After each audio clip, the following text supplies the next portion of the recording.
Select the IFC model to be updated.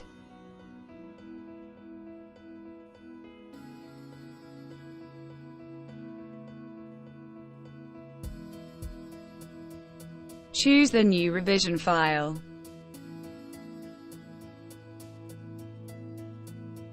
View the Entity Update report at the end.